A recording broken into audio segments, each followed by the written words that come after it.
Audio Jungle.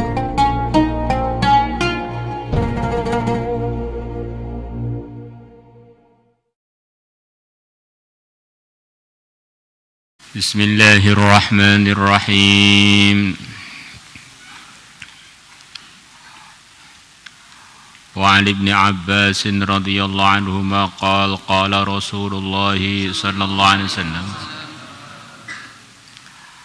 lamma khalaqallahu jannata 'adnin, ketika Allah telah menciptakan surga Aden, Allah ciptakan fiha di surga Aden ma perkara la ainun, tidak pernah ada mata pun ra'at yang pernah melihatnya. Sudah diterangkan kemarin bahwa nikmat surga itu terbagi-bagi. Di antara pembagiannya adalah nikmat yang seperti itu sudah ada di dunia. Allah cerita di surga ada pisang, wa talahim mamdud, di surga ada timah, rumman, ada kurma, wa nakhli wa rumman. Di dunia pun ada. Di dunia ada sungai-sungai mengalir, di surga pun ada sungai-sungai mengalir. Kemudian di surga ini ada kenikmatan-kenikmatan yang memang kita akan tahunya itu selepas kita masuk surga. Sama sekali nggak kebayang perkara tersebut, tidak pernah dilihat oleh siapapun dan tidak pernah didengar oleh siapapun. Benar-benar baru. Jadi perjalanan manusia diantaranya adalah di rahim ibunya. Di rahim ibu itu sudah ada berbagai macam perkara yang mencukupi kebutuhan si janin itu. Maka ketika janin itu ada di perut ibu, ya perasaannya, ya keperluannya sudah lengkap lah. Sudah keperluan lengkap, perlu gizi lengkap, makan minum sesuai dengan kondisi dia sebagai bayi sudah lengkap. Maka bayi, termasuk kita kan mantan-mantan bayi. Nah, itu enggak kebayang belas bayi yang di perut ibu itu, yang perasaan dia sudah fasilitasnya lengkap, enggak kebayang kalau ternyata ada sepeda motor, ada kuda, ada pesawat terbang, ada kapal laut. Ini enggak kebayang belas oleh bayi yang dijanin itu. Sama sekali dia enggak pernah dengar, enggak pernah lihat, enggak pernah. Kemudian bayi itu keluar ke dunia. Maka di dunia dia melihat macam-macam. Perasaannya di dunia sudah lengkap, apa-apa lengkap. Gedung tinggi ada, gubuk reot juga ada, manusia ganteng juga ada, yang gantengnya sampai orang lihat, Masya Allah, ganteng banget. Ada yang sama sekali enggak ganteng, orang lihat sampai bilang amit-amit. Benar-benar perasaan dia sudah lengkap. Nah nanti begitu manusia itu sampai akhirat, di antara akhirat itu adalah surga. Nanti dia akan ketemu dengan perkara-perkara yang enggak kebayang belas, enggak pernah didengar belas, enggak pernah dilihat belas ketika dia di dunia. Seperti bayi di dalam perut ibu kan sudah pernah merasakan macam-macam rasa, yang rasa itu diteruskan di dunia. Apa Pak? Ya, ngonsumsi vitamin banyak, atau menggunakan jantung, menggunakan paru-paru, menggunakan organ-organ dia, itu kan sudah dia kerjakan di perut ibu, diteruskan di dunia. Nah, begitu pula di akhirat sana, di surga ada perkara-perkara yang di dunia kita sudah nggak asing ketemu di sana. Oh, sutra, oh apa itu kurma, oh domba, oh kambing, emas, perak, lu'lu', marjan. Ada perkara yang sama sekali memang nggak kebayang oleh kita. Maka tidak semua nikmat surga nggak kebayang, sebagian fiha di dalamnya. Di dalamnya ada mala ainun ra'at wala udhunun sami'at wala khatara ala qalbi bashar. Semoga Allah jadikan kita bagian yang diizini untuk masuk surga.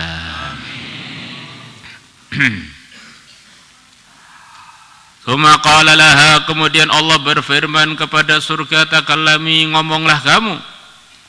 Faqalat, maka surga mengatakan, surga Aden, qad aflaha, sungguh telah sukses, telah beruntung, al-mu'minuna, orang-orang yang beriman. Kata sebagian ulama, firman Allah di Quran dalam surat Al-Mu'minun, qad aflahal mu'minun. Kemudian di sini juga qad aflahal mu'minun. Man kana akhiru kalamihi la ilaha illallah dakhalal jannah. Man mata wa huwa ya'lamu annahu la ilaha illallah dakhalal jannah. Yang artinya orang iman itu beruntung. Orang yang wafat membawa kalimah iman yang dia imani beruntung. Orang yang mengatakan kalimah la ilaha illallah. Orang yang wafat tidak ngomong la ilaha illallah tapi dia yakin kepada la ilaha illallah, masuk surga. Di firman Allah qad aflahal mu'minun, termasuk yang diceritakan sore hari ini merupakan rukhsah, merupakan kemurahan, anugerah sayangnya Allah kepada hambanya. Semua orang yang beriman yang benar kepada Allah dan Rasulnya beruntung akan menjadi bagian penduduk surga. Umpama firman Allah itu qad aflahal muslimun, kita repot, banyak yang gak lulus masuk surga.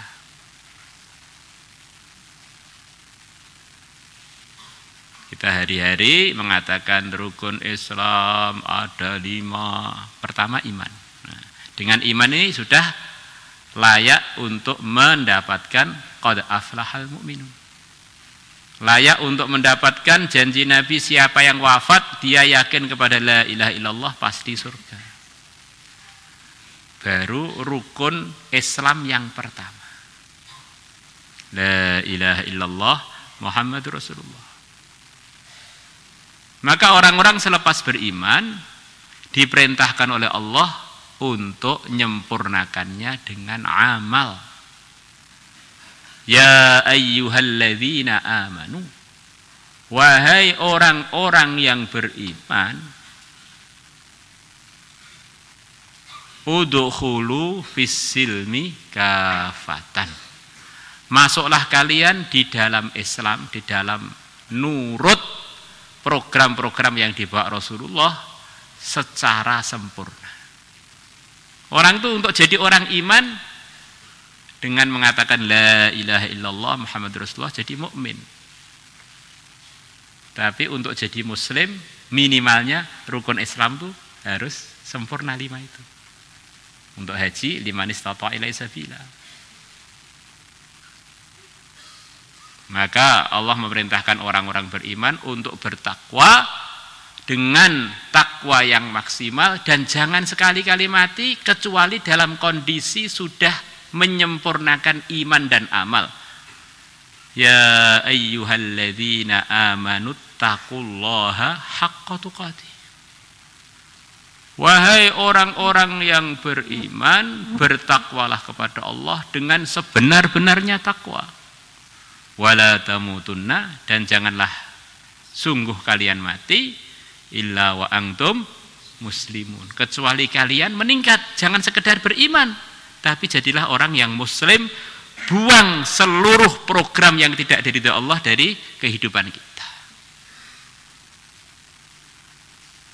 Maka itulah yang akan diterima dengan kesempurnaan keuntungan. Inna dina indallahil Islam. Nabi kita diperintahkan oleh Allah, diceritakan oleh Allah, diperintahkan untuk mengatakan wa ana minal muslimin. Aku Sayyidul Anbiya adalah bagian dari orang-orang yang muslim. Sebelum Nabi kita, Nabi yang sangat tinggi derajatnya adalah kakek beliau, Nabi Ibrahim.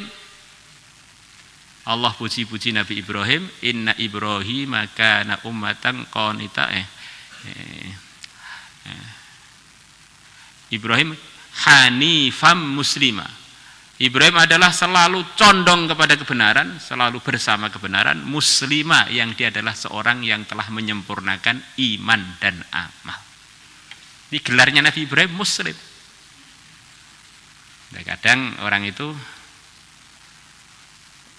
menganggap bahwa mukmin itu lebih tinggi daripada muslim. Tidak. Mukmin itu dengan la ilaha illallah. Ya memang ini ada dua pendapat ya, tapi pendapat yang terbanyak dalilnya jauh mendukung muslim lebih tinggi daripada mukmin. Maka orang syahadat walaupun belum sholat, walaupun belum zakat haji, kemudian mati, dia bagian dari mukmin, bukan bagian dari muslim. Kadang-kadang orang tuh sudah begitu, perasaannya begitu benar omongnya. Sekarang ini banyak muslim tetapi sedikit mukmin. Perasaan ini penemuan baru. Kalau membawa la ilaha illallah itu sudah mukmin. La taqumus sa'atu hatta la yuqala fil ardi Allah Allah.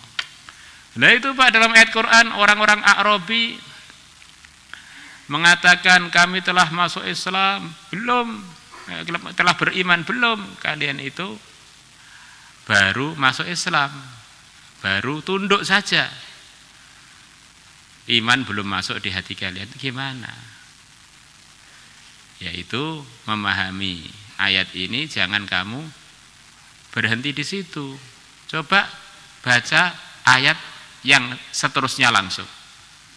Maka di situ Allah sebutkan bahwa orang iman yang sebenarnya bukan sekedar ngomong iman, mesti akan teruskan dengan amal. Di antara amalannya tidak ragu kepada keimanannya dan berjuang fisabilillah. Langsung selepas ayat itu, innamal mu'minuna alladzina amanu billahi wa rasulihi thumma lam yartabu wajahadu bi amwalihim wa anfusihim fi sabilillah ulaika humus shadiqun. Jadi imannya dicampur amal baru dikatakan jujur di dalam menyempurnakan iman dengan mewujudkan amal. Jadi qad aflahal mu'minun itu rahmat, jangan dipersulit. Orang yang benar-benar sempurna imannya, ya kalau begitu ya berapa banyak masuk neraka semua gitu. Jadi kalau kita pakai arti yang begini ini, jadi semuanya yang beriman masuk semua ke surga Aden. Jadi kalau al-mu'minun kamu artikan itu yang sempurna iman dan amal, wah yoh nyuandol kemana lagi nanti. Wallahu a'lam. Faqala, maka Allah berfirman, wa izzati wa jalali la yujawiruni fiki bakhilun. Demi keagunganku, demi kemenanganku. Di antara arti yang izzah itu kemenangan.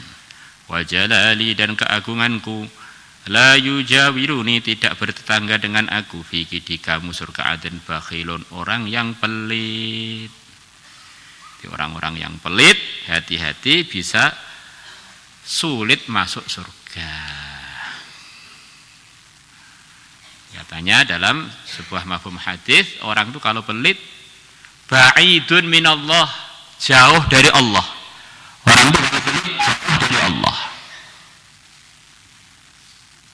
Karena semua amal agama itu ada penuntutan pengorbanan, baik pun pengorbanan harta atau pengorbanan waktu. Pengorbanan meleng tinggal untuk diganti dengan konsentrasi tawajuh. Seperti kita sedang ngaji begini ini. Kita sedang ngaji begini ini ada tuntutan, yaitu supaya kita korban kelalaian kita tinggal, enggak konsen kita tinggal, kita ganti dengan ada tuntutan pengorbanan. Kalau enggak nanti ngajinya jadi tidak beradab, tidak dengar, macam gitu. Meluangkan waktu untuk agama itu semuanya, baik pun itu fardunya maupun amal sunnahnya, itu memerlukan kedermawanan orang yang melakukan. termasuk sedekah, zakat. Maka orang itu kalau pelit bisa jadi semua amal agama tidak dia kerjakan. Ba'idun minan nas, jauh dari manusia. Orang itu kalau pelit temannya dikit. Qaribun minan nar, dekat dengan neraka. Maka dalam satu riwayat iblis ditanya, sifat apa yang paling kamu senangi pada orang yang beriman? Dan sifat apa yang paling kamu benci pada orang yang tidak beriman? Sifatnya orang beriman yang paling saya sukai sebagai orang beriman tentu saja adalah pelit. Saya berharap dengan dia pelit, akhirnya dia bertahap-tahap meninggalkan amal ini, perintah ini, terus sampai akhirnya hatinya gelap, mati su'ul khotimah. Terus apa yang paling kamu benci pada sifatnya orang yang belum iman? Sifat dermawan. Saya khawatir dengan dia siap kurban, berderma ke sana, berderma ke sini, bantu sana, bantu sini. Suatu saat dia juga berani mengorbankan nafsunya, akhirnya beriman, akhirnya masuk surga. Hanya saja keterangan ini harus digarisbawahi bahwa Nabi pernah ditanya, apakah ada orang beriman yang pelit? Ada. Bahkan sebagian sahabat, wali-wali besar itu ada yang pelit juga. Maka kalau ada teman kamu itu pelit, jangan kamu katakan lemah iman, lemah dermawan. Kedermawanannya lemah. Ya kamunya nggak usah berharap lah pada teman yang pelit. Pelit itu kadang-kadang bawaan bayi. Dia ini merasa kesakitan kalau dermawan itu. Dia ngeluarkan duit untuk ngekrom kamu itu seperti dia ini memotong sebagian hatinya.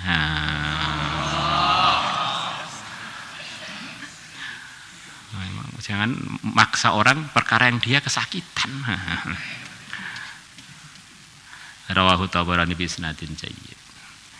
Maka diceritakan di zaman jahiliyah ada seorang yang sangat dermawan namanya Hatim At-Ta'i. Yang sampai zaman Nabi pun Nabi muji-muji dia. Zaman Nabi pun keluarganya Hatim kalau nggak salah putranya atau putrinya Hatim atau cucunya tertangkap. Karena kedermawannya kakeknya, Nabi memaafkan dia, memberikan macam-macam kemudahan untuk cucunya Hatim tadi karena ini cucunya orang dermawan. Maka kesimpulannya Hatim yang begitu dermawan akhirnya wafat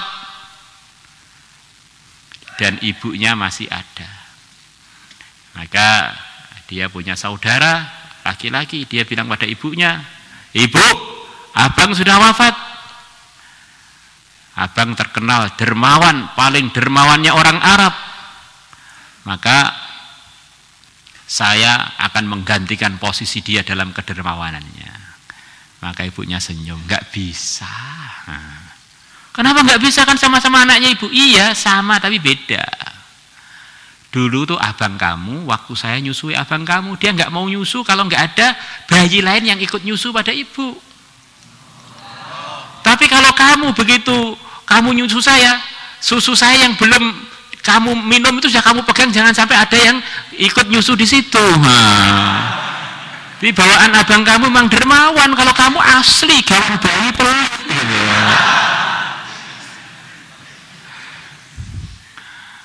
Ya, sifat pelit itu jelek ya, tetapi kadang-kadang wali Allah tuh ada yang tipe pelit ada juga. Jangan lu seorang tuh ada temannya pelit, dasar dekat dengan neraka.